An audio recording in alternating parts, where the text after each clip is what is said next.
Natunton sa Quezon City ang 5 taong gulang na batang babae na dinukot sa Pampanga. Todo tanggi ang suspect na may masama siyang balak sa bata. May report si Oscar Oida.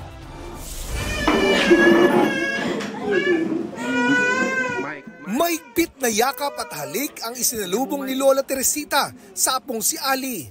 Si Ali ang 5 taong gulang na nawala at huling nakita sa Angeles City, Pampanga noong linggo na bitbit ng isang lalaki. Matapos ang 4 na araw, natuntun siya sa Barangay San Bartolome sa Novaliches, Quezon City kaninang umaga. Namukaan siya ng ilang taga roon.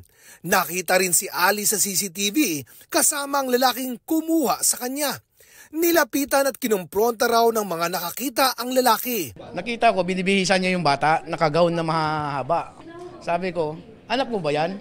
Hindi siya masagot. Bigla po siyang binihisan yung bata, dinala yung bag, parang nag-aaligaga na siya, aalis. Kaya sabi ng asawa ko, sige sumakay kang motor, ikutan natin kahit siya pumunta.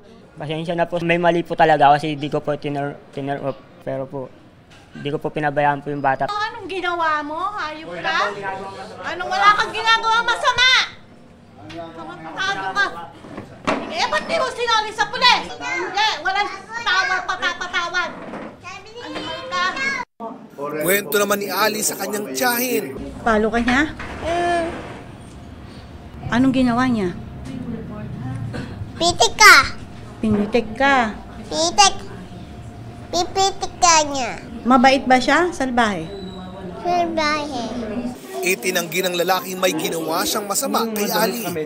Binili pa nga raw niya ito ng mga damit. Yung sasabi pong nagbebenta ng bata, wala po sa linya ko po yun. Kasi kung iwanan ko po siya roon, baka mahulog siya o siya makadampot sa kanya.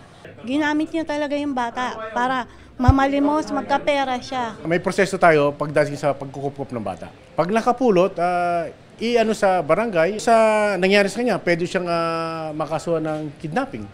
Nagpasalamat ang pamilya ni Ali sa lahat ng tumulong para maibalik sa kanila ang bata.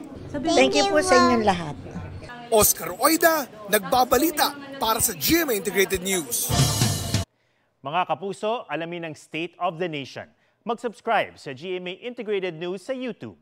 Sa ating mga kapuso abroad, samahan nyo kami sa GMA Pinoy TV at sa www.gmanews.tv.